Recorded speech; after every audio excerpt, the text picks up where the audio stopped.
Folks, welcome to the Pennsylvania Farm Show. The Chesapeake Bay Foundation is really proud to be here today in the environmental conservation area of the Farm Show.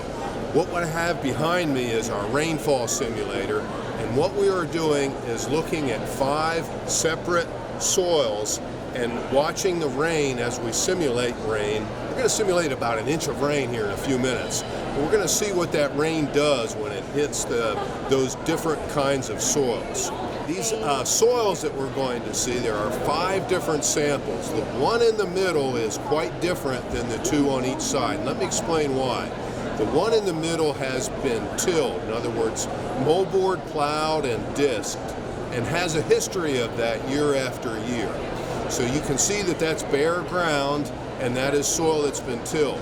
Now the 2 on each side of it are no-till, and they've been in no-till for at least 15 years. One of those samples, 30 years in pasture.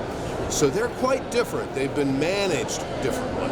So I want you to notice that there are jars underneath these different soil samples. We have a jar out in front, which essentially is the water that's running off the soil, and then we have a jar up underneath, which is the jar that's collecting water as it infiltrates through the soil. So we're going to see some different actions going on here.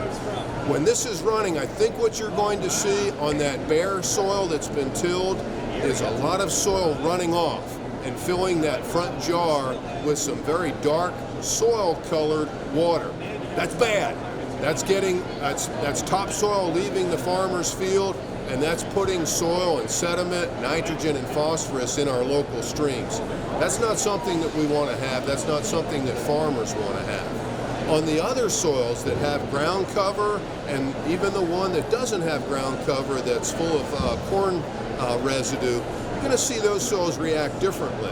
I think you're going to see more soil come through those, being infiltrated, less running off, and under those soils with a lot of green cover, you're going to see the water that's infiltrating and going through there. It's going to be crystal clear, and that's something that is a win-win for both our habitat, our wild habitat, our streams, where our precious trout live, and of course for farmers, where they need that water to supply water to the crop and into that root zone.